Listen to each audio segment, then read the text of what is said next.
Bem-vindos a mais um episódio do Pegos pelo Tráfego, e hoje eu estou aqui com uma celebridade, com um ilustre.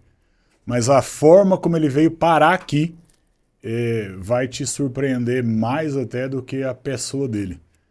Rafael Belo, pastor Rafael Belo, prazer receber você aqui no estúdio.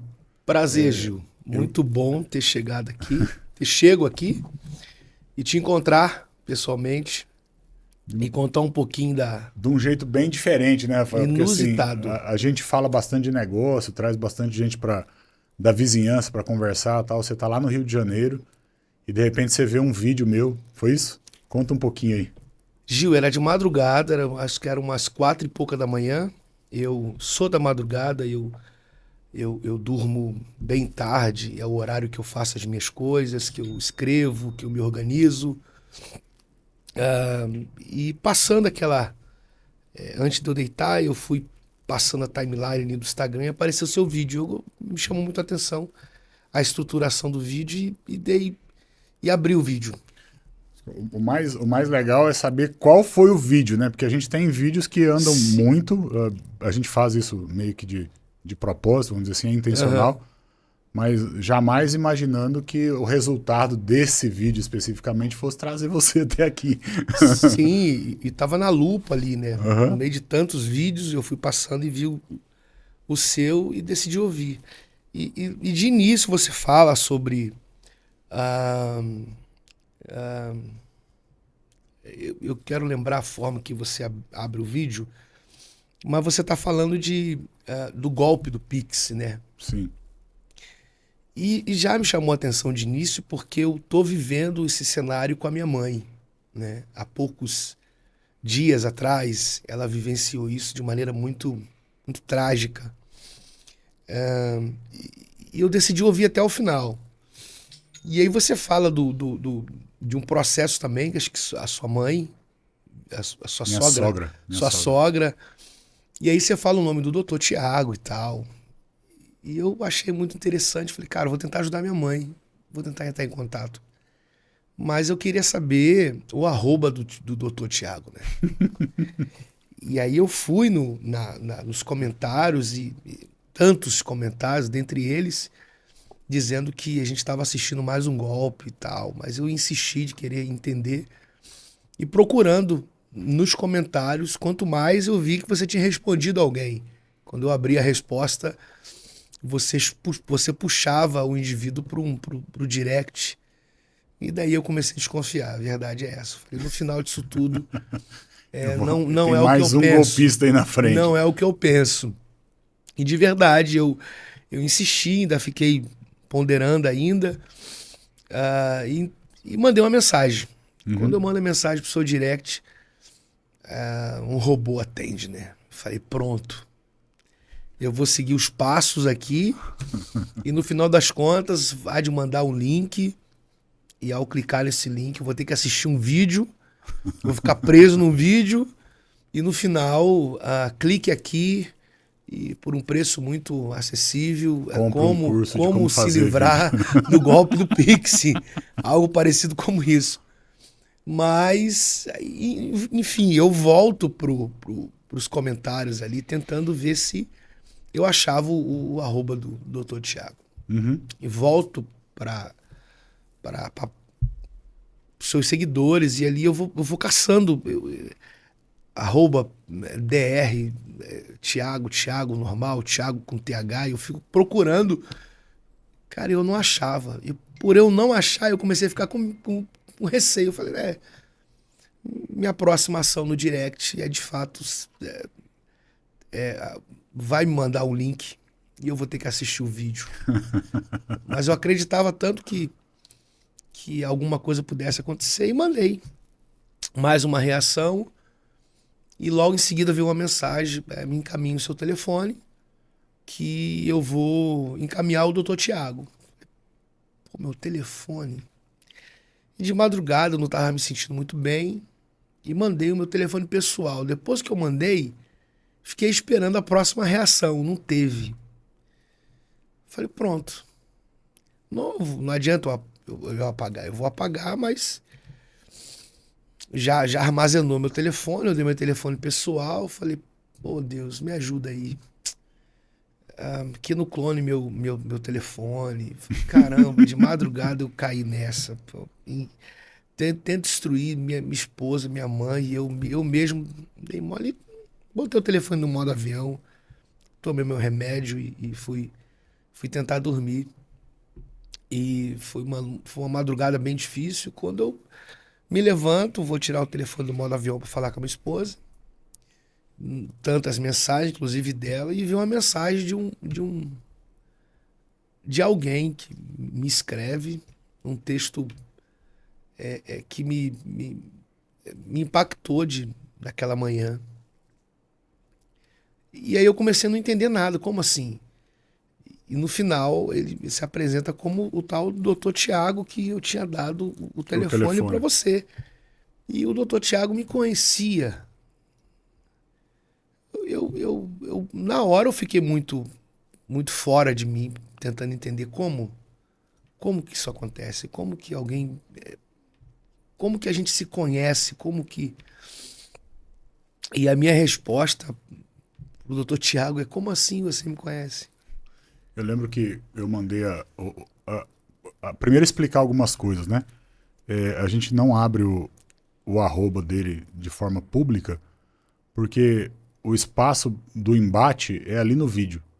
E aí o cara entra e fala: é mentira, é verdade, funciona, não funciona, já fiz, não deu certo e tal. E esse movimento, ele gera um engajamento que faz com que o vídeo seja mais assistido de forma orgânica. É uma técnica, né? Uhum. Provocar o embate é intencional.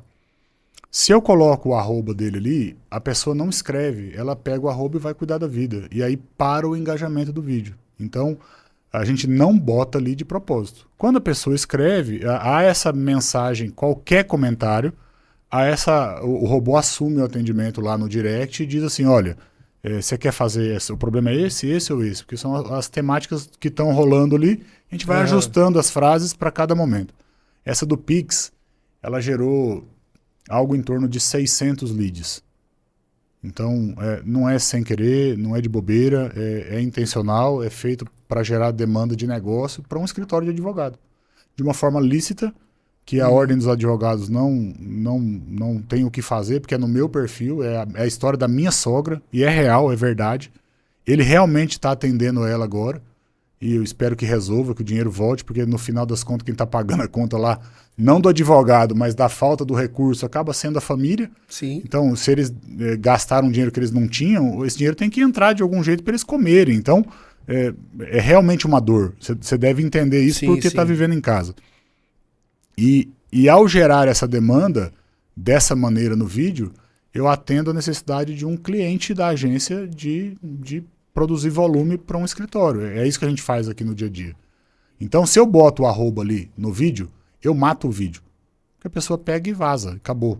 Se eu não boto, e o assunto é um assunto polêmico, e eu alimento essa discussão ali, o vídeo vai ser visto por mais e mais e mais e mais e mais pessoas.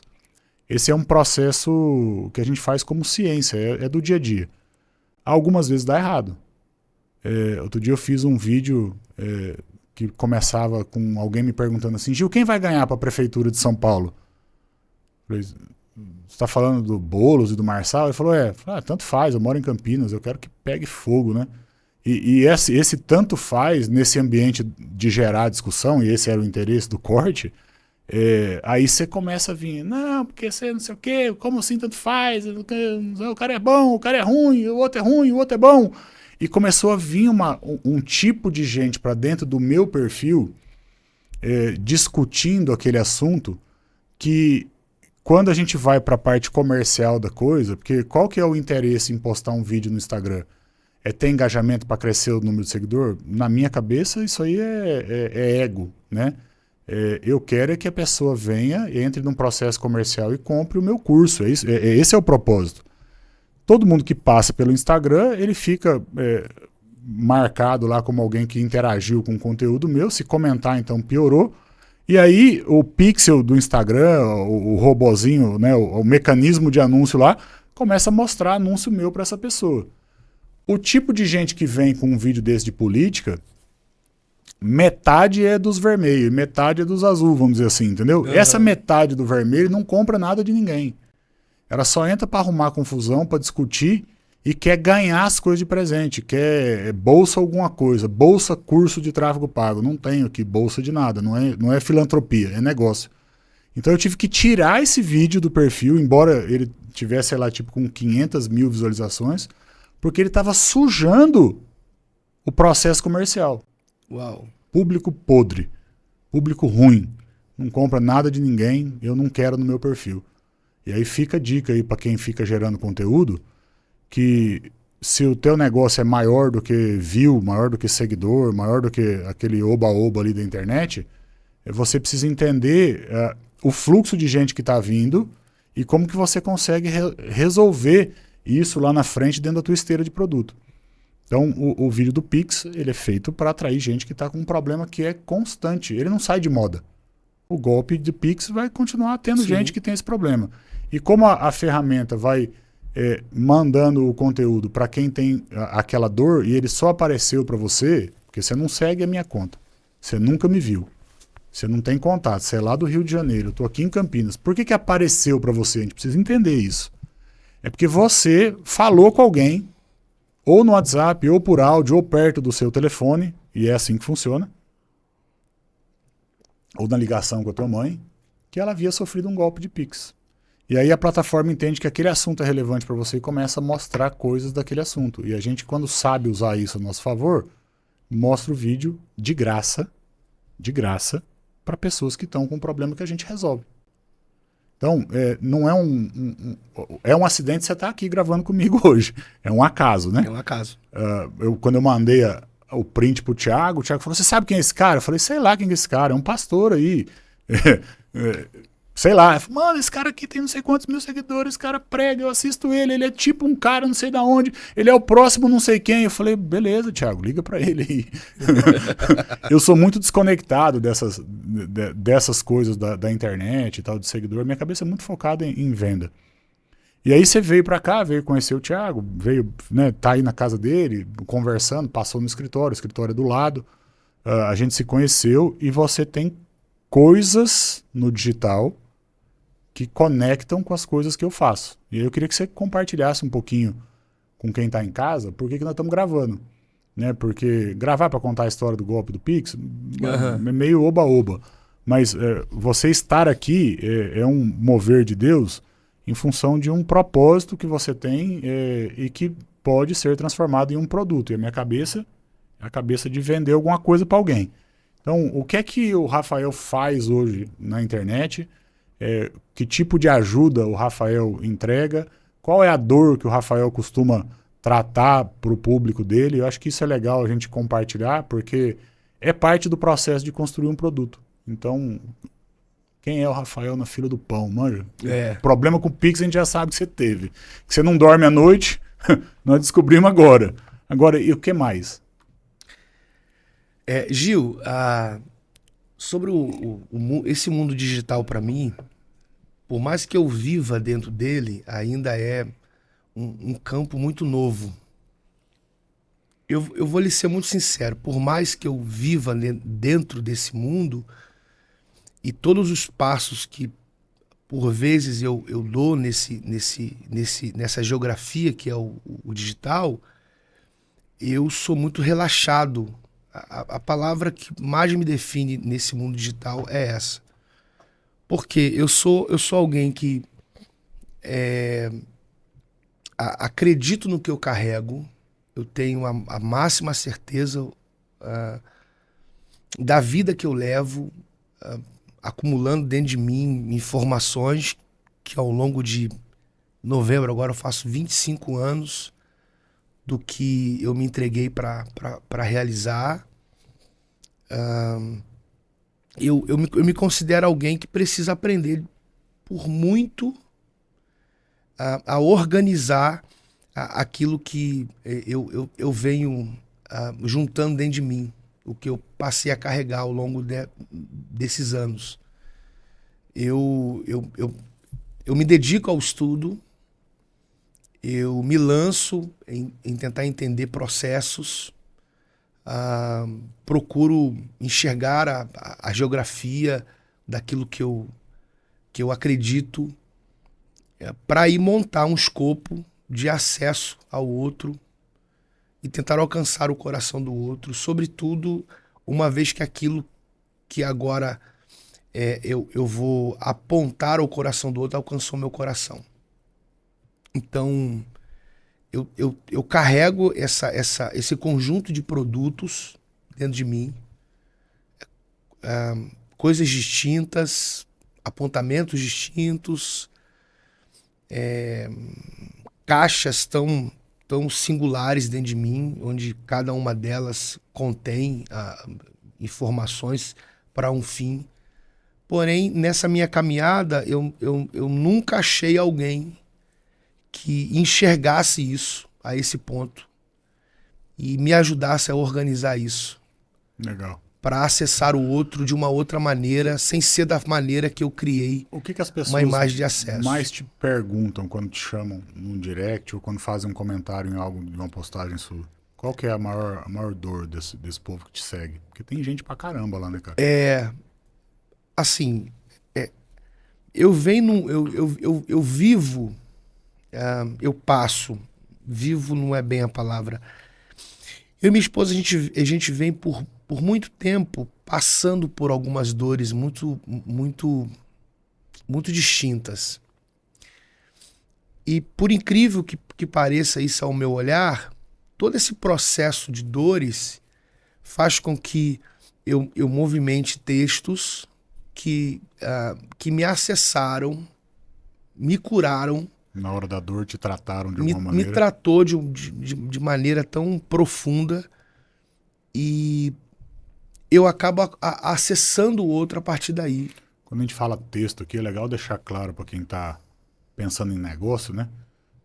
A gente está falando de um livro de sabedoria chamado Bíblia, certo? Isso aí. Da onde saem a maior parte das normas, das leis, das regras e da sabedoria da humanidade. Então, de vez em quando, a gente é atropelado por um texto desse. Isso, quem vai buscar aconselhamento, sabedoria, né, encorajamento na palavra de Deus, lá na Bíblia, de vez em quando toma um tranco. Parece que o texto pula e dá um tapa na gente, né? É isso que você quer dizer, né? Eu fui impactado por um texto e aí esse tratar do texto capacita você a compartilhar um ensinamento com alguém. É isso. Eu acredito que todo curado cura, assim como todo ferido fere. Isso é top, hein, pessoal? Todo curado cura. Da mesma proporção que todo ferido fere. Então, se você é curado, você cura. Você tem autorização para acessar o coração do outro e fazer com que esse outro viva a mesma experiência que você está vivendo. Uhum. Como também o ferido. Ele tem legalidade suficiente para ferir o outro. Então, quando você é curado, você tem um caminho para curar outros. Então, a minha vida e a vida da minha esposa gira em torno disso. 80% do que eu falo culmina em uma restauração, em um levantamento de cabeça, erguer o indivíduo do chão. A gente não entra num contexto aqui de correr o risco de achar que tem que ter um problema sempre para poder ter um conteúdo sempre? Então, Gil, eu acredito que se não fosse o problema, não haveria de ter conteúdo. Porque como que você vai gerar um conteúdo se você não sabe do problema? Tá. Então, eu acredito que a mola mestra para isso tudo é o problema do outro. Mas a gente não pode gerar um tratamento baseado na observação? Preventivo? Não, na observação. Eu tenho aqui um colaborador, um sócio ou uma ovelha, e ela está passando por um problema e meditando no problema dela, eu me encontrei com um texto, aquele texto tratou ela e aí eu tenho um conteúdo, algo para entregar, mas não porque eu tive o problema, mas porque eu me envolvi no tratamento do outro. Então, aí você acessa o outro com envolvimento sem sentimento. Você se envolve pela informação que você carrega. Você sente, né? A dor mas do outro você é não sua. sente. Se tá no mesmo corpo, sente igual, vamos dizer assim. Porque eu já tive situações dentro do meu contexto pastoral, de um grupo mais íntimo, de haver um divórcio. E isso desestabilizou o grupo todo. Imagino. Todos os casais daquele grupo sentiram muito a quebra de um vínculo de um dos membros do grupo. Essa dor, ela é transmitida dentro do corpo, vamos dizer assim, né? Um dedo inflamado dá febre no corpo inteiro. Sim. Então, a gente acaba aprendendo coisas que a gente não deve fazer por observar o comportamento do outro lá que levou ele para um precipício. Mas não necessariamente eu precisei viver aquilo para entender. Como que é isso? Houve a conclusão do divórcio, em algum momento se restauraram? Não. Você imagina que se houvesse essa restauração,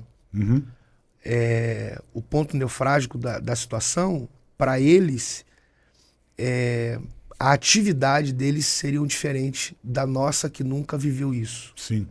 Então, o sentir é diferente. Sim. E a ação disso é uma coisa totalmente única para quem sente. Uma coisa é saber de ouvir falar, outra coisa é saber de ter vivido. Então você tem, eu acesso o outro pela informação que eu carrego, sem ter havido em algum momento nessa minha trajetória o sentir daquilo que eu comecei a tratar. Mas acaba que o que você carrega é fundamental para que você restaure e acesse o outro, cuide do outro.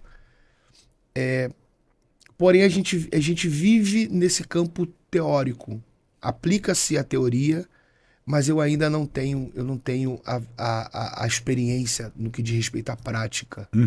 Então, a gente tem esses dois caminhos. Aquele que informação gera o tratamento, né? O camarada que senta numa aula, que compra um curso, por exemplo, e no final desse curso ele vai aplicar a metodologia, tudo o operacional pedagógico acerca do coração do outro. Mas você imagina que o indivíduo que compra o curso, assim como eu, do Gil, não vive a vida do Gil para ter esse curso.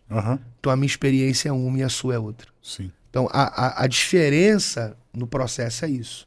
Não é que a gente tenha que ter uma dor em nós, sermos tratados para então tratar o outro.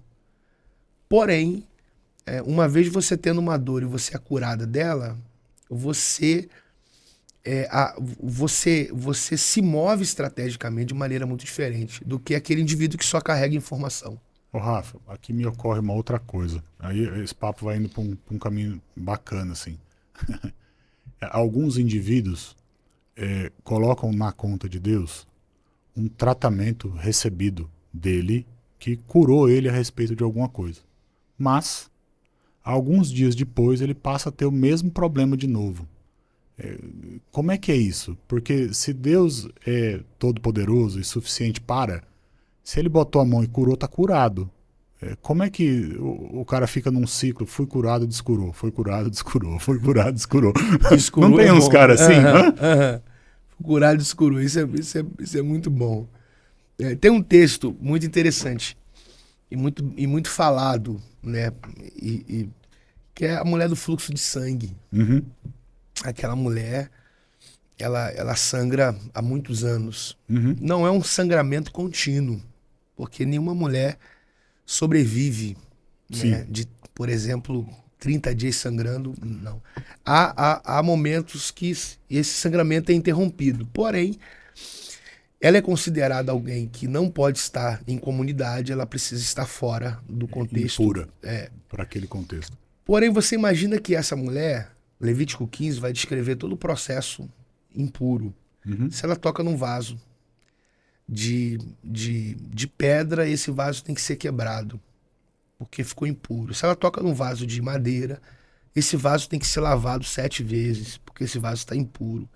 Se ela senta em algum lugar e levanta e vem um indivíduo e senta onde ela sentou, esse indivíduo passa a ficar impuro. Se ela toca em alguém, esse alguém fica impuro. Se alguém toca nela, esse alguém também fica impuro. Tenta imaginar, Gil, essa mulher no meio de uma multidão a fim de tocar em Jesus. Você consegue enxergar que ela tocou em tanta gente, tanta gente ficou impura, tanta gente tocando nela e ficando impura? Então ela não mede consequência a título daquilo que ela quer. Ainda que eu suje quem eu precise, uma vez tocando, me dá licença. E ainda que tanta gente se suje sem me conhecer tocando em mim. Ela vai tocar na orla. E o texto diz assim: e sentiu estar curada daquele mal. Esse é o problema de muita gente. Sentir estar, sem ter certeza daquilo que está tendo como experiência de início. Ela sente estar, por quê? O fluxo estanca. E aí a gente tem um problema, porque ele vai parar. Alguém me tocou, todo mundo diz. Alguns dizem, todo mundo está te apertando. Não, mas alguém me tocou diferente porque de mim saiu virtude. Então alguém vai pegar essa ideia de mim saiu virtude e vai dizer que ali é o ponto culminante, sobretudo o fluxo dela. Então alguém vai dizer que de fato ela foi curada ali, não foi. Por tocar numa ela não, roupa. primeiro que ela não podia estar ali. Para ela chegar até ali, ela compromete toda. E ela sente estar. Sentir estar não é ter certeza. Então ela já vem vivendo um fluxo que para. Fluxo e para. Fluxo e para. E aí ela sente estar curada daquele mal. E aí Jesus vai perguntar quem me tocou. E ela precisava se apresentar. Então ela vai se apresentar. E aí você vai ler assim, nas entrelinhas ali. E ela contou-lhe tudo. Ponto. Contou tudo o quê? Ela vai passar a expor todo o trajeto dela, a vida dela até ela chegar ali. E aí Jesus começa um tratamento.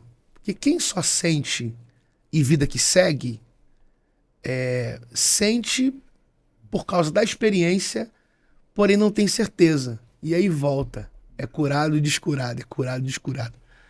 Jesus vai começar um tratamento. Primeiro vai chamá-la de filha. Porque tão importante do que curar o fluxo é estabelecer a paternidade. Filha, a tua fé vai tratar da fé. Te salvou, vai tratar do aspecto de organizar a vida dela. E ele vai. Se você pegar a fala de Jesus e você for dividir em cada ponto, você vai ver que a última coisa ele vai dizer assim: então ser curada desse mal. Agora ela foi curada. Porque estabeleceu a confissão. Quando ela disse e contou-lhe tudo. E a partir dali ela é curada. Então qual o problema? Quando Confessou, você diz... creu e recebeu. É isso aí. A última coisa ali é curá-la do fluxo. Primeiro tem que resolver tanta coisa na vida dela. Então você vive o que você acabou de dizer diante de gente que sente estar, vida que segue, quando na verdade nunca foi, porque não estabeleceu uma relação. Rafa, esse tipo de raciocínio, de ensino, ele pode ajudar um batalhão de gente que está dentro da igreja e nem sabe bem o que está fazendo lá dentro. Como pastor, eu posso afirmar que tem um monte de gente que está lá na igreja e nem sabe bem quem é Jesus. Ele desconfia, mas ele não tem intimidade. Esse conhecimento não da experiência, do arrepio, do que legal, a luz apagou, e não sei, não é o emocional, é o racional da coisa. Sabe que Jesus está ali, mas nunca teve um bate-papo legal com ele, manja, não tem intimidade. Como que leva esse tipo de ensino para o cara que está lá na igreja, lá na Baixada, lá no Rio, com 300 problemas para resolver, ele vai só no domingo lá assistir o culto, vai no domingo porque tá todo mundo indo, então eu vou também. Aí daqui a pouco só vai no domingo da ceia. Agora tem uns que só vai no dia de ação de graças, né? Nos Estados Unidos isso já acontece, assim, o cara aparece uma vez por ano na igreja. Ele continua mandando dízimo, ele continua como membro daquele lugar, mas ele não vai mais lá.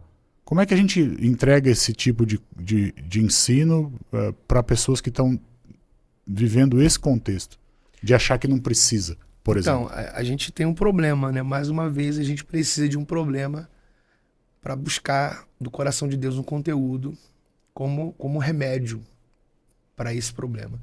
O problema, Gil, é que a gente vive um contexto de igreja já por muitos anos,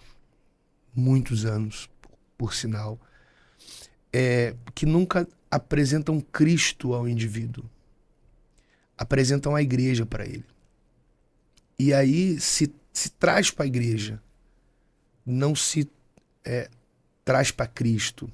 Uhum. Então é um contexto de igreja que se apresenta para que o indivíduo venha para dentro dela. Que estabeleça uma liturgia. O que cura é a igreja, não é Cristo, né? Não é Cristo.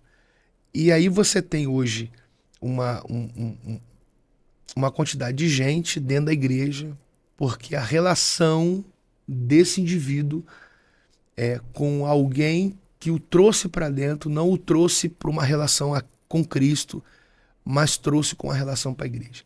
E a partir daí a gente acaba percebendo que uma quantidade absurda de gente que abandonam a igreja estão absolutamente certos porque nunca conheceram a Cristo. Na verdade, eles estão abandonando aquela relação com a pessoa que levou, ou com o pastor lá que ele tinha como... O indivíduo ficou 10 anos na igreja, a primeira decepção ele vai embora. Porque ele nunca se relacionou com Cristo. Ele manteve esses 10 anos de relação com a igreja. Sim.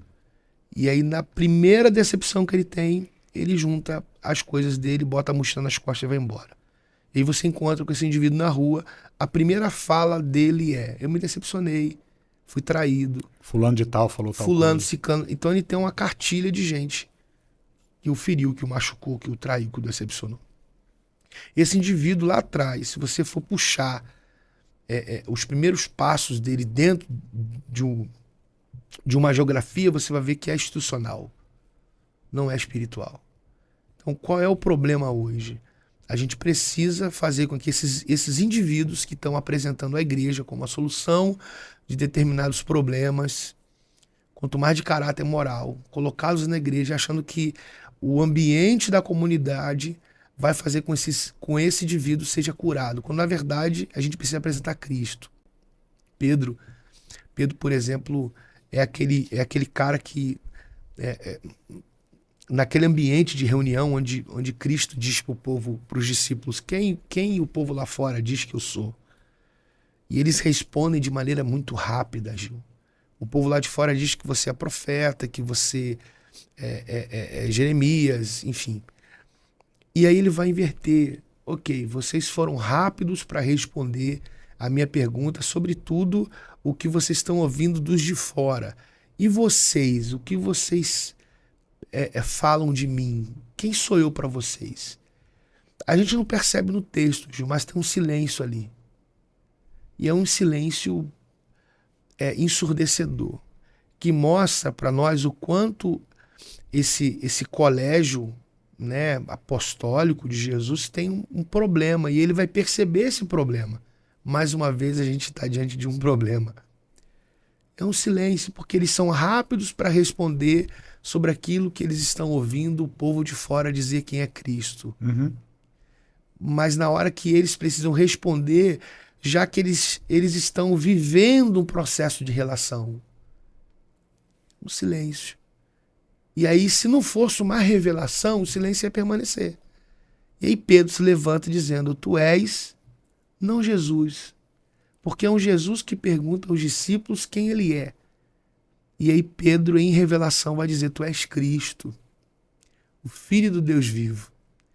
E aí Jesus vai dizer, não foi carne nem sangue que te revelou, mas meu Pai que está no céu.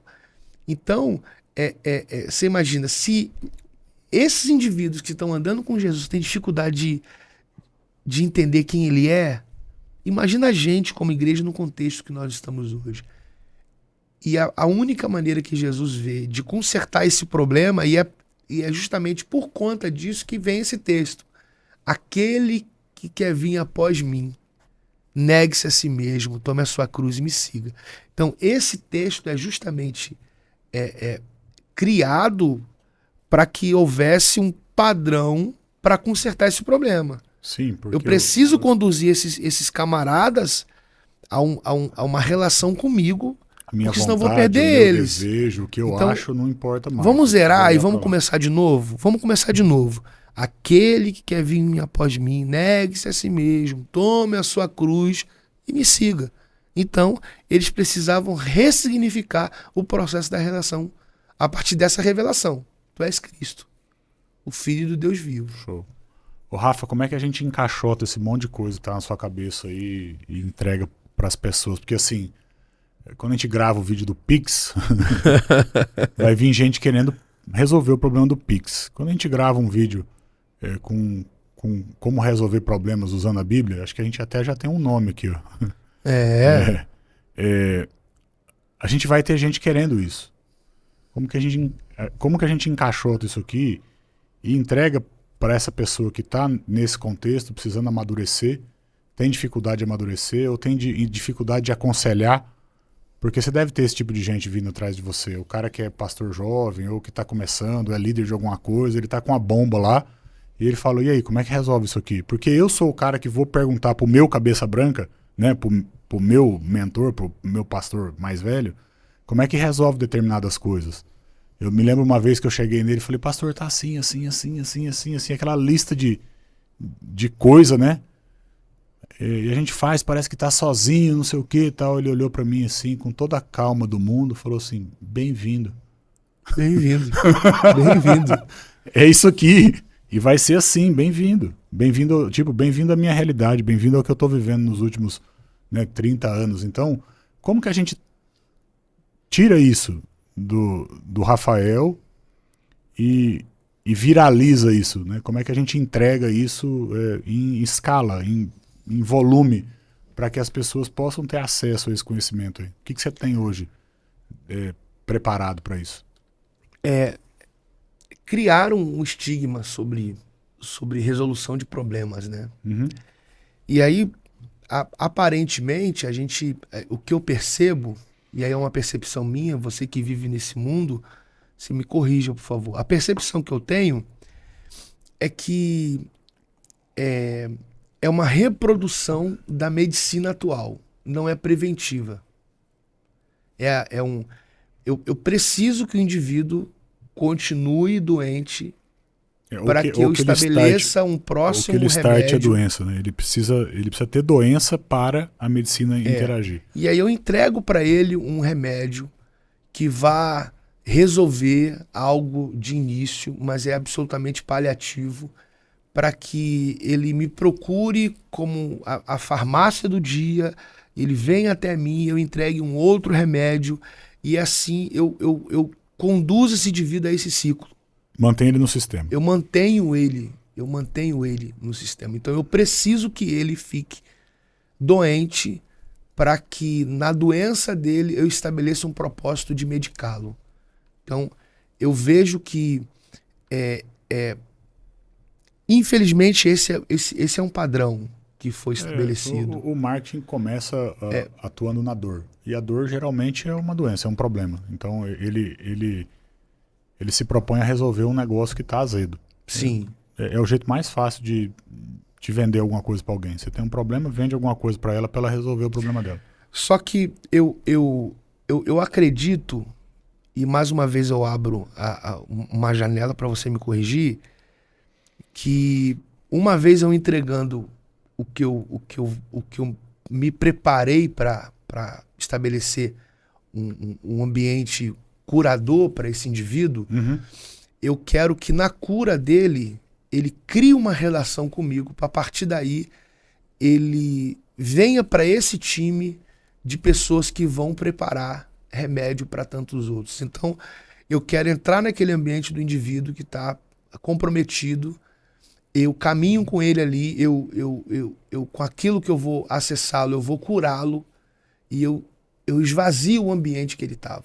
Eu tiro ele daquele lugar e trago ele para uma outra geografia, para que a partir de uma relação já com uma outra caixa que eu carrego dentro de mim, eu estabeleça um curador também. Então eu penso que é possível curar e não fazer com que esse indivíduo permaneça ali, nesse ambiente doentio, porque eu curo o indivíduo, mas ele permanece num ambiente que o compromete e vai comprometer todo o processo. Eu tiro ele dali, transito ele para uma outra geografia, e aí eu engrosso a minha fileira, capacitar ele a reproduzir o processo. Para reproduzir na vida de outros e outros. E a gente esvaziar esses ambientes geográficos doentio. Eu acho que eu acabei de ter uma daqueles momentos em que algo se clareia dentro da cabeça da gente. Eu tive algumas ideias aqui. Você está curioso, você espera, que não é agora. Mas a gente vai desenvolver isso. Eu acho que o primeiro ponto é algo do tipo live, ou como queira, resolvendo problemas com a palavra de Deus. É isso aqui. Isso atrai as pessoas para dentro de uma cura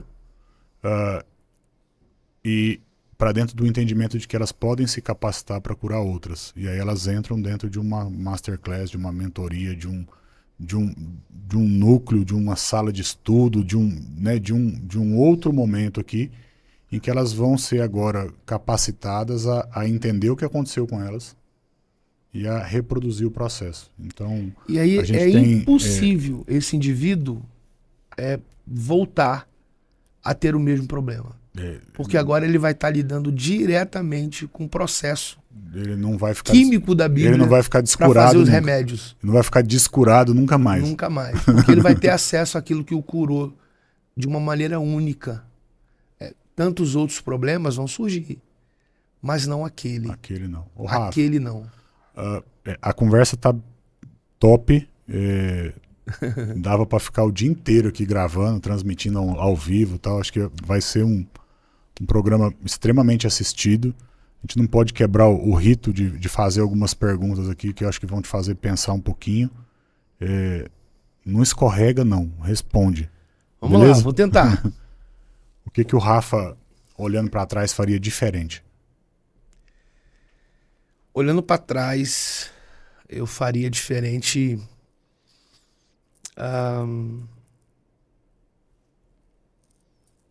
É difícil. Difícil por quê? Escorrega não, mano. Não é um escorrego. Eu não consigo olhar para trás e ver que decisões erradas que eu tomei me faz ir lá atrás e fazer diferente. Porque eu precisava disso. Então, todo o processo até hoje da minha maturidade se deu justamente pelas minhas decisões erradas. Os meus tropeços, os meus equívocos.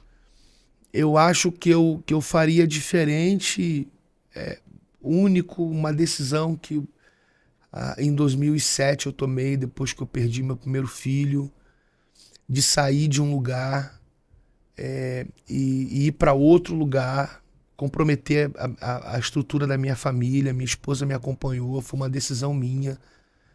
E por não administrar a perda do nosso Samuel, eu pego a minha família, tiro a minha família de um lugar e vou para outro. Aquilo ali me atrasou. Me atrasou demais. Eu acho que se eu pudesse... eu vivi tantas coisas, tantos pesares depois, que não tem nada a ver com essa decisão, mas eu falhei no sentido de não administrar a minha dor a ponto de comprometer a estrutura da minha família, ver minha mulher me acompanhando por uma decisão minha de ir para outro lugar. E no final dessa história, numa conversa que eu tive com ela à mesa, ela olhar para mim e dizer: eu nunca quis ir, eu só fui porque eu sou a sua esposa. Foi quando eu decido voltar para a geografia que eu estava. E meio que foi um retrocesso, Gil. Não foi muito tempo, foi meses, mas eu por incrível que pareça, por vezes eu me vejo vendo um reflexo disso. Não interferiu em outras coisas que eu vivi, mas aqui dentro eu me vejo me vendo... tanto que agora você me fez ir lá. Eu acho que isso eu não faria. Eu suportaria todo o processo. Acho que pela maturidade que eu tenho hoje, eu suportaria o processo sem tomar aquela decisão de comprometer a estrutura da minha casa. Isso. Alguém na tua jornada aí que você deveria agradecer de forma pública? Cara, eu tenho muita gente, Gil. Eu tenho muita gente. Mas na minha jornada foi singular um conselho que meu avô me deu. Quando ele soube que eu iria casar. Meu avô é o meu maior exemplo de homem, de caráter, de moral, de casamento. Ficou casado com a minha avó há 50 anos. Morreu um pouco depois que minha avó morreu, que não soube viver sozinho. Quando ele soube que eu ia casar, ele sentou comigo e falou assim: casamento é um só. Você está decidindo casar com a Natália.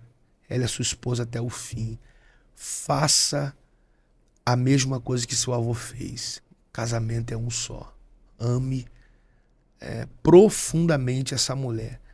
A ponto de nada que vocês possam construir juntos substitua o intenso amor que você vai expressar por essa mulher. Tornar um agradecimento público a alguém que já partiu, em viva memória. Eu tive o prazer de ser pai na fé do meu avô, mas publicamente, se ele tivesse aqui, eu ia dizer: velho, eu tô seguindo isso aí. Já vai para 24 anos de casado. Massa. Eu tô seguindo esse conselho. Ministerialmente, eu tenho muita gente, é muita gente. Eu tenho esse privilégio de ter viajado o Brasil, eu só não fui no Acre. O Acre existe, velho? O Acre existe. Será? Tem gente aqui que acha que é só uma história que contam. O Acre o único lugar que eu não fui até hoje no Brasil foi o Acre. Talvez nem exista, né? Então, fora do altar, eu sempre fiz questão de fazer amigos. Então, essas minhas amizades é que faz com que o processo se torne mais leve. Então, se eu fosse nominar aqui, eu ia falhar com certeza. Mas depois do meu avô, a minha mulher. Minha mulher é meu esteio.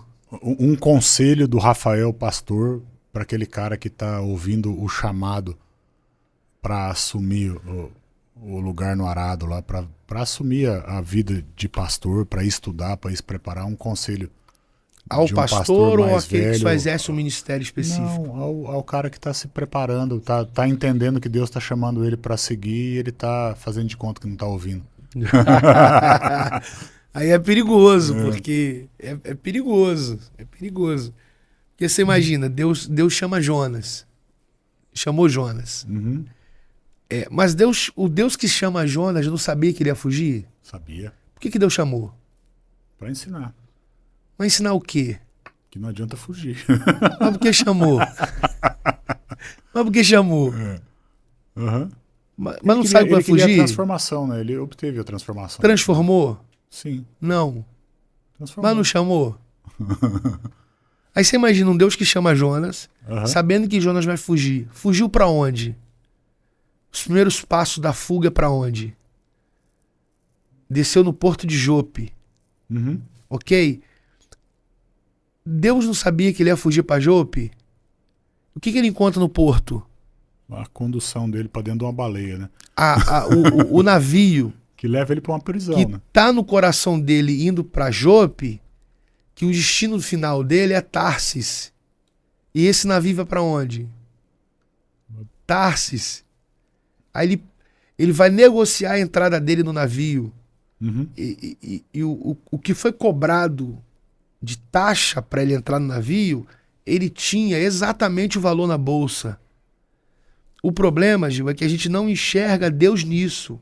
A gente enxerga um Deus que chama, mas um Deus que não faz parte do processo da fuga. Deus está na fuga de Jonas.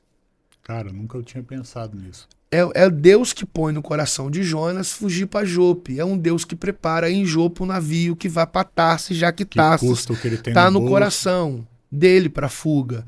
É um Deus que faz com que ele negocie uma taxa de entrada. E o valor que o indivíduo deu para ele é um valor que ele tem na bolsa. Então tá tudo culminando para o cumprimento de um propósito. Então quem decide fugir de Deus está fugindo para Deus. Porque não tem como você fugir de alguém que está presente em todo o processo da sua fuga. Tem um colega meu que tá rindo ali atrás na mesa de edição, que ele já tentou fugir, cara. Ele acabou vindo parar aqui. Olha que cilada. Fugir para Deus, fugir de Deus é fugir para Deus. Uhum. E aí esse navio vai para o mar e aí você lê lá assim: e Deus preparou, Deus enviou um vento no mar. Porque esse navio não tem estrutura para suportar o vento que Deus envia. Então Deus vai sacudir o mar, para o mar sacudir o navio. Pô, e esse indivíduo está dormindo. É possível alguém dormir numa tempestade? É, quando Deus dá o sono. Porque Deus está no controle absoluto disso. Sim. Tá todo mundo perdendo as suas cargas, jogando tudo fora. E aí vai trazer esse indivíduo, tirar ele do porão, colocar ele aqui em cima para começar a jogar. Eles vão jogar para saber a sorte.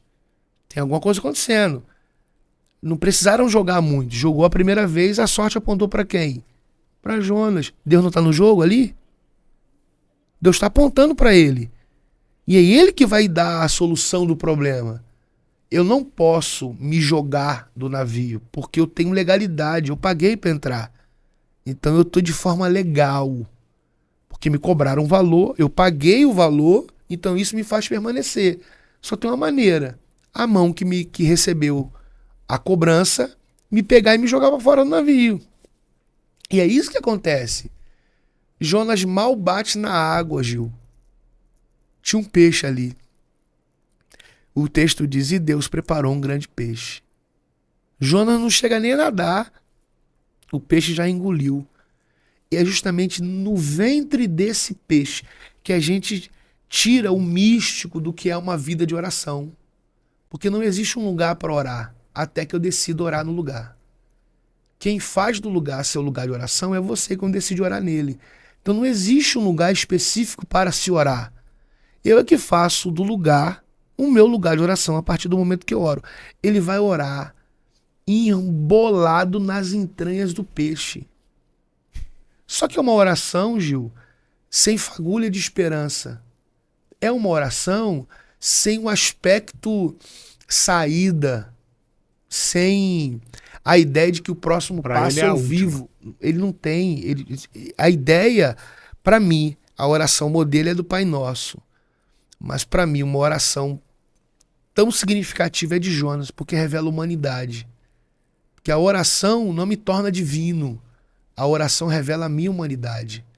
É a única ferramenta que me modela ao bel prazer do propósito de Deus, para só então ser estabelecido por ele se eu tenho direito ou não àquilo que eu quero. Então, toda a estruturação de Jonas no capítulo 2, do versículo 1 até o versículo 9, é a humanidade. Ele está com raiva, ele não quer, ele está afundando, e não sei o quê, ele vai reclamar, e a morte, e é um lamento, é a humanidade. Aí no final do capítulo, versículo 10, o texto diz, e Deus falou ao peixe.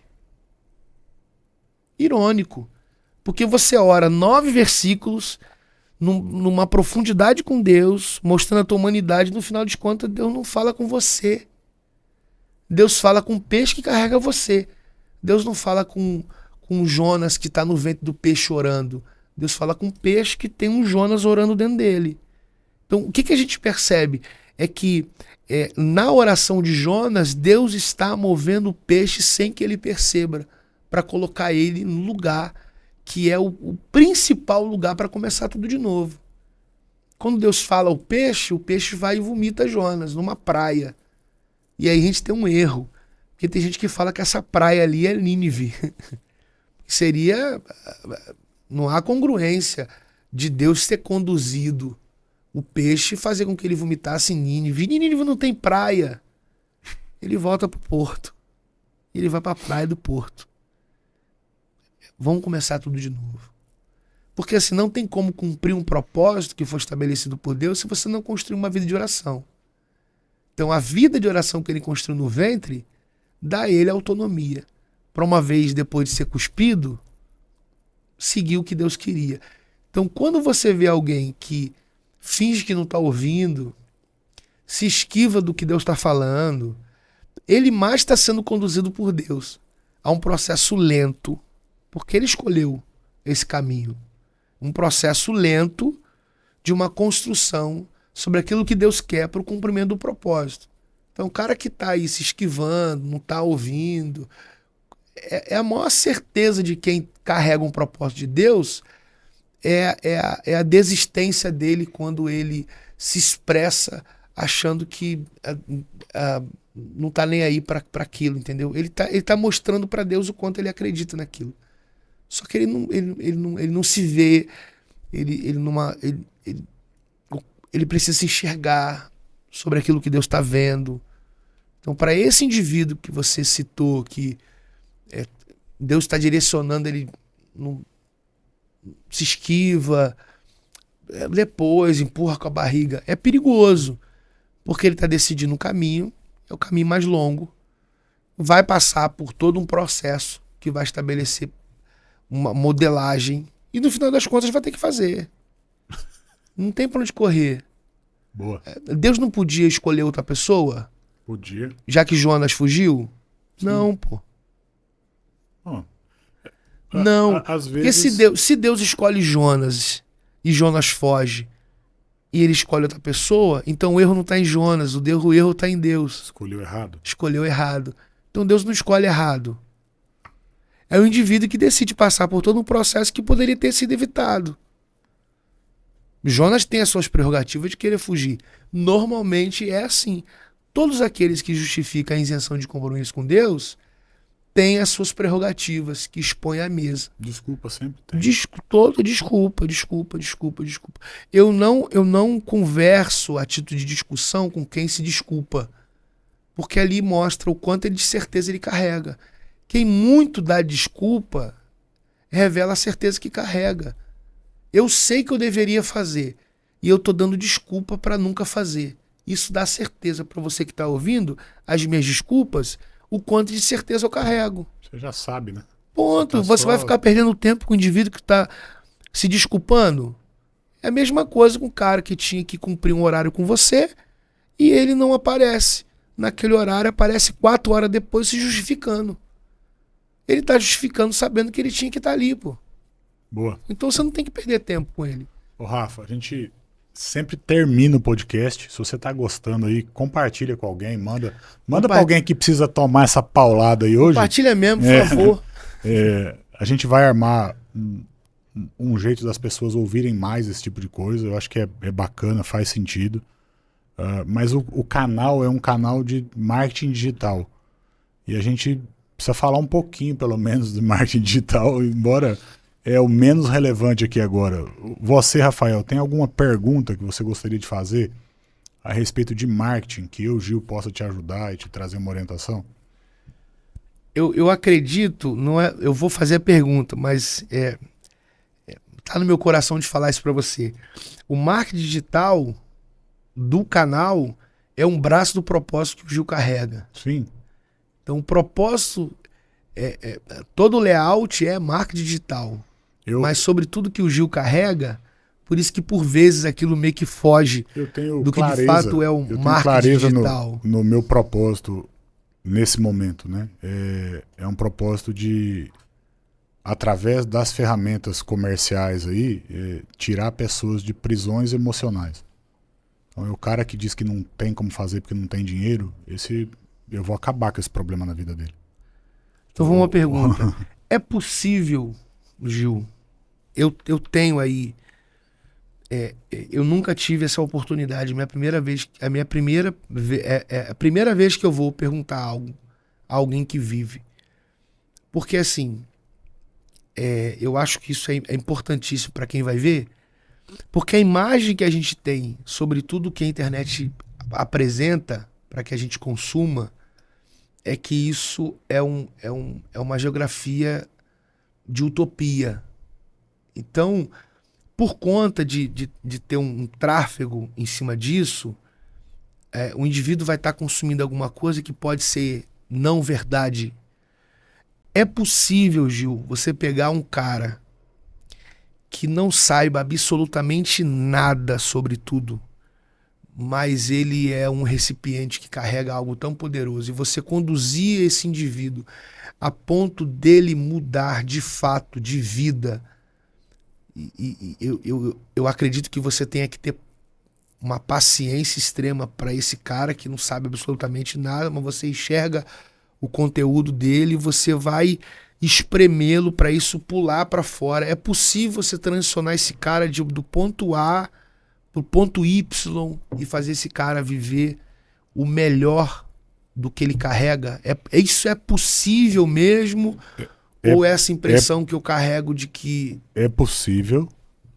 Tem um monte de picareta que não transforma nada em ninguém. Mas eu preciso entender que é possível porque há algo sobre a minha vida que não é meu, é de Deus e que faz com que isso aconteça. Então, se voltar para trás, uns 3, 4 programas aí, quem está assistindo, teve aqui a tia do bolo de pote. Era uma pessoa simples, comum, que sentou aqui para me dar uma aula de como é que faz para ganhar dinheiro com um perfil, arrumando perfil no mapa do Google. Foi uma das coisas que eu ensinei num curso para ela, no meu primeiro curso lá atrás. Ela é alguém que estudou pedagogia, que ficou 4 anos na faculdade, que ganhava em 3 empregos diferentes, somando as horas, né? Porque pega 2 aulas num lugar, 3 aulas no outro, tal, R$2.000 por mês. Ela foi até uma aula aberta que eu fiz porque ela achava que a irmã dela tinha um problema. É sempre assim, né? Eu vou lá porque eu acho que não sei quem tá precisando. Aí ela me ouviu falar, botou em prática, entrou num curso mais sério de mentoria. Ela não tinha nem computador. O computador que ela levou na primeira aula, a aula estava acabando, o computador estava ligando. Entendeu? Ela vendeu lá uma geladeira que ela tinha de botar bolo de pote dentro de marmita, sei lá. Eu falo bolo de pote, ela veio aqui e falou que é marmita, é a irmã que vendia bolo de pote. Mas ela é a tia do bolo de pote. Ela vendeu um freezer que ela tinha para comprar um computador para poder trabalhar. E aí hoje ela ganha 4, 5 vezes mais do que ela ganhava como pedagoga, estudando, faculdade, não sei o que. Ela ganha 4, 5 vezes mais.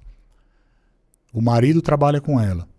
Ela trabalha do sofá da casa dela. Então ela fica com o filho. Então isso melhora a condição da família dela. Ela transformou a irmã do bolo de pote numa confeiteira famosa da cidade que ganha dinheiro com força. A outra irmã que era... Nem lembro o que a outra irmã era. Era tipo... pedagoga, psicóloga, sei lá o que era, ela botou na internet e tá moendo. A firma de marmita dela, ela deu pra mãe, a mãe tá vendendo marmita e tá moendo. Então, ela transformou 4, 5 casas em volta dela do ambiente muito próximo dela. É a mesma história. Ela tinha um problema, ela veio, tratou o problema, ela aprendeu a tratar o problema e ela faz isso profissionalmente para muitas pessoas. Então, ela está entregando essa transformação em outros ambientes. É possível? É. Ela sabia? Não. Ela sabe tudo o que você sabe? Não. Ela focou em uma coisa e saiu aqui. Foi fácil para ela? Não. Diversas vezes ela veio até aqui chorar, reclamar, resmungar, dizer que não estava dando certo, que ela ia voltar a ser CLT, que ela ia desistir do que ela estava fazendo. Um dia... E assim, ó, ela pagou, não, ela está pagando, porque acho que eu parcelei para ela uns 3 anos para ela pagar 5.000 ou 6.000 reais pelo curso. Então ela está pagando. E continua pagando. O meu objetivo ali não é o valor do curso e nem quanto ela paga por mês. É fazer com que custe algo para ela entender que aquilo ali precisa ser usado, porque ela está pagando aquele troço. Então, o pagar por 3 anos faz com que ela não desista por 3 anos, porque ela vai ter a conta para pagar. Então, ela tem que ficar no processo. Nesse meio, eu resolvi que eu ia dar o meu curso de graça na igreja, para 290 pessoas dentro do auditório da igreja. O curso é meu, eu dou para quem eu quiser. E aí eu fiz essa besteira ou não, de fazer o curso de graça na igreja. Ela me ligou brava, mas muito brava. O meu marido está possesso, porque você está cobrando da gente um curso e agora você vai dar o curso de graça na igreja. Eu falei, gente boa, o curso é meu ou seu? Ela falou, é seu. Eu falei, o que eu lhe vendi, eu lhe entreguei? Ela falou, entregou. Você tem a mentoria? Tá? Tenho. Então, o que você tem a ver com a minha vida se eu quiser dar o curso para as pessoas? Ela falou, nada. Eu falei, então faz o seguinte, aproveita. pega o teu marido que não sabe o que está acontecendo e traz ele para assistir o curso, vai ser de graça. Quem sabe ele aprende alguma coisa. E aí ela foi pro curso com o marido e o marido hoje é um profissional da área, trabalha junto com ela. Uau. Então, não é fácil, não é miojo que fica pronto em 3 minutos, só que se a pessoa se dedicar, ela tem transformação de vida. É real. E assim, ô Gil, tem gente na internet que vende coisa que não resolve? Tem, tá cheio de gente vendendo porcaria. Vendendo pílula que só tem pozinho branco, não faz nada.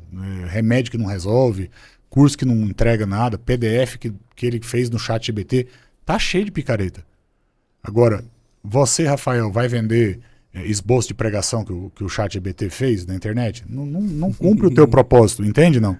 Então, para mim, não faz sentido ter algo que não gera transformação. Então, eu tenho clareza de que através do digital, do ensino, do treinamento, do curso, eu vou fazer com que pessoas simples sejam transformadas em autoridade em alguma coisa. Agora, por que você faz isso, Gil? Acho que isso que é o lance aqui. Eu estou dentro de uma comunidade pequena, de umas 400 pessoas, em que vez ou outra eu era procurado por alguém que estava com dificuldade. Ao mesmo tempo que eu conhecia pessoas que estavam sem dificuldade. Então, pandemia, precisa comprar uma câmera para transmitir o culto, não sei o que e tal. 2, 3 cabeça branca juntou lá e os caras botaram dinheiro para comprar uma câmera de 17 pau. Mano, numa igreja que os caras têm dinheiro para comprar um negócio de 17 mil, tem um irmãozinho lá que não consegue vir porque não tem dinheiro para pôr gasolina na moto dele para chegar aqui. Tem alguma coisa errada. E aí, eu comecei a usar a minha habilidade de fazer anúncio para gerar negócio para o cara que não tinha o que fazer lá na empresinha dele e aí mudar a realidade daquele cara. Então, o primeiro cara que eu fiz isso assim, dentro da igreja, o cara é um cara até hoje lá do louvor da igreja. Mano, ele toca muito, mas tinha dia que ele não conseguia ir. Tá entendendo, não? Uhum.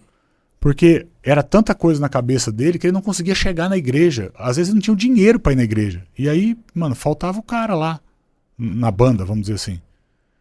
E aí me procurou 1, 2, 3 vezes. Um dia eu entendi, não ele procurando direto, mas eu entendi o que era para fazer. Eu fui nele e falei, irmão, você precisa fazer isso, isso, isso. Nós precisamos de R$114 para pagar lá o sistema de ter o teu site. Eu vou mandar fazer o site lá e tal. Você tem o 114? Eu falei, não sei o que. Mano, ele se moeu para arrumar R$114. Botou lá, o site ficou pronto. Eu botei um dinheiro para rodar o Google. Começou a tocar o telefone dele. Aí ele começou a pagar o Google. E chegou uma hora que ele começou a dizer, mano, desliga aí, que eu não tô dando conta. Cara, eu peguei um serviço da Azul. Mano, eu peguei um serviço na John Deere. Eu peguei não sei o quê. E a coisa começou a mudar. E a única coisa que ele não fala hoje é que não tem dinheiro. Esse é um. Só que eu tô num grupo lá de 400. Como é que eu transformo aquele grupo num grupo forte? Como é que eu faço com que a minha igreja seja uma igreja que gera transformação no ambiente onde ela tá? Como é que eu faço que eu não preciso fazer conta para saber se eu posso ou não fazer um jantar dentro da igreja e abrir para a comunidade lá para dentro do jantar? Eu não preciso pedir dinheiro para ninguém para a igreja fazer o papel da igreja. Uhum. Eu preciso ter gente economicamente forte dentro do processo, espiritualmente consciente da responsabilidade dela em entregar na casa do Senhor, né, para que aquilo gere resultado em volta. E a coisa está resolvida. Essa é a minha mentalidade, a minha cabeça. Se eu tiver um monte de gente bem de vida dentro da igreja, eu tenho uma igreja bem de vida. E bem de vida no contexto da igreja não é que o pastor ganha muito. É que ela pode transformar a realidade das coisas em volta dela. Recentemente a gente quis fazer uma quadra lá dentro da igreja para abrir para a comunidade jogar bola. Para levar o cara da comunidade para dentro da igreja. Para ele estar dentro do ambiente, se relacionar com jovens da igreja, ir para o culto de jovem, trazer o pai dele depois. Mano, quanto custa fazer uma quadra de concreto com alambrado, com tudo que precisa fazer, desde o aterro até o muro de arrimo? Custa muito. A igreja fez e não precisou pedir dinheiro para ninguém para fazer. Porque o povo que está lá está bem instruído e consegue gerar riqueza usando o digital. E está tudo bem. Então, imagina essa mensagem espalhada em todas as cidades do país, em que pastores auxiliares ou titulares desenvolve dentro da igreja a capacidade das pessoas de gerar riqueza, e essa riqueza depois gera na igreja capacidade de atender pessoas que ela não estava conseguindo atender. Eu tenho pastor, por exemplo, fora daqui, que a gente copiou um processo comercial de uma empresa para cá e deu para o cara trabalhar lá, e aí ele tira o sustento dele daquele negócio e aí ele não tem mais a preocupação se vai ter ou se não vai ter no final do mês, se a igreja vai conseguir pagar o salário dele. E aí é um negócio que ocupa pouco tempo e ele tem tempo para ficar focado nas coisas de Deus. Então, eu sei exatamente para onde eu preciso ir. O problema é fazer com que essa ideia de que o digital pode transformar a tua igreja chegue em quem toma a decisão de te convidar para ir lá falar sobre isso, por exemplo. Porque aonde eu for falar sobre o Google e o que o Google pode fazer por negócios, eu vou vender curso. Aí o cara fala, o cara tá vindo aqui para vender curso. Charlatão, picareta, ele quer vender curso para as pessoas? Coisa nenhuma. Eu quero que o cara desenvolva a capacidade de não ficar preso na falta, na escassez, na pobreza. E hoje, a ferramenta que Deus tem aí que deu na minha mão é a internet, é o Google, é o Instagram, é o vídeo. 600 leads para o advogado. O advogado é crente, é da igreja. Ele estava começando um escritório novo. Ele rompeu um escritório velho, começando um escritório novo. Não, precisa gerar demanda. Um vídeo bem postado do jeito certo, 600 pessoas lá. Ele vai resolver o problema dos caras? Vai. Ele vai resolver o teu, ele vai resolver o da minha sogra. Uhum. Mas ele vai gerar riqueza, sustento, provisão para a vida dele. Ele é um cara que está dentro da igreja. Ele vai lá dentro da igreja, ele vai chegar com a parte dele lá. E aí vai ter recurso. Você entende que é uma roda? Mano, eu só quero girar a roda. E você, Gil, falou um negócio... Parece que ela tá engastalhada, mano. Você precisa dar um tranco nela para ela andar. É isso. E você falou um negócio muito interessante, não te cortando. Hoje, 70% dos pastores locais, 70% dos pastores locais tem um trabalho durante o dia. Sim. E ele está absolutamente comprometido com o ensino pedagógico, doutrinário, da maneira que ele quiser chamar. Sobretudo, ensinar a igreja.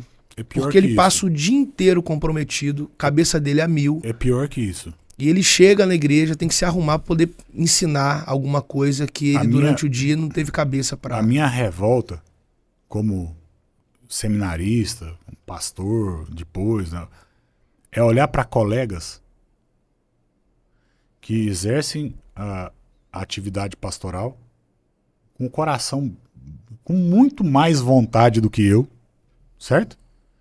E que passam perreco. Não tem dinheiro para cuidar bem do filho. Falta na casa do cara. Mas ele não tem fé, Deus não está cuidando, Deus não chamou, porque se chamou não ia faltar. Para, meu. Não é bem assim, né? Para. O cara está disposto a deixar a vida secular de lado para se dedicar a algo. E ele entendeu que era hora de parar de fugir, vamos dizer. Ele chegou na praia. O peixe cuspiu ele na praia. Dificilmente ele vai passar fome. Há uma promessa da parte de Deus de que casa, comida e roupa não vai faltar.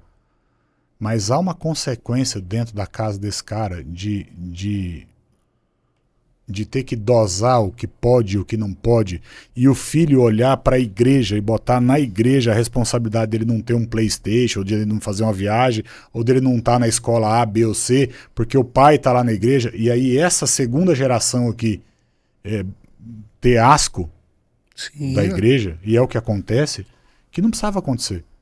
Não precisava acontecer. Existe a possibilidade de transformar isso de verdade. Eu tive no meu último curso presencial aqui, uma turma de 50 pessoas, 10 eram pastores. Pro bono. Não pagaram para fazer o curso. Desses que vieram para fazer o curso e eram pastores, uma trabalha comigo, a Thalita é sócia. Um outro era funcionário de um negócio ruim, zangado, ele aprendeu a fazer anúncio e aí ele acabou vendo uma possibilidade de um negócio, ele faz anúncio para ele mesmo e nunca mais parou e foi embora. O outro compartilhou o acesso para os filhos assistirem o curso e os filhos montaram a agência e geram receita dentro da estrutura da casa. Um monte de história assim dentro desse grupo de pastores que veio para participar de uma turma de gente que estava querendo empreender, aprender sobre negócio, arrumar uma profissão e tal. Então, eu tenho esse desafio de fazer com que essa mensagem chegue para esses pastores, para esses líderes, e que eles desenvolvam isso dentro das igrejas locais, porque, ele não precisa virar um marqueteiro. Se tiver uns 10 dentro da igreja dele que são e que prestam serviço para o povo de dentro da igreja, a própria igreja vai se fortalecer e o problema dele de salário no final do mês está resolvido. Uhum. Entende? O básico é que a igreja pague o salário do pastor. É o básico, né? Ele não deveria se preocupar com isso. E talvez a gente mudasse a realidade de que 70% precisa trabalhar fora para 30% precisa trabalhar fora. Falta conhecimento. O povo padece por falta de conhecimento. É isso aí. É isso aí. Rafa, obrigado. Obrigado a vocês. Por sua vinda. Eu acho que vai sair muita coisa bacana daqui. O nosso editor ali já está... Sabe quando a cadeira começa a pegar fogo, ele começa a se retorcer assim, que a mensagem está incomodando? Mas foi muito legal o papo. Eu acho que a gente precisa fazer uma força agora para as pessoas ouvirem o que a gente falou aqui, para que isso seja compartilhado o máximo possível e preparar esse processo aí de trazer as pessoas para serem curadas e aprender a curar. Eu acho que a gente chegou no que a gente precisava chegar. Obrigado, viu? Obrigado você. Mesmo. Pessoal, obrigado a todos. Gostou? Impactou aí? Compartilha, manda aí para uns 10 que estão reclamando da vida. Fala, arrumei um jeito de resolver o teu problema. Manda para ele lá e deixa que a gente resolve depois. Valeu, pessoal. Tchau, tchau.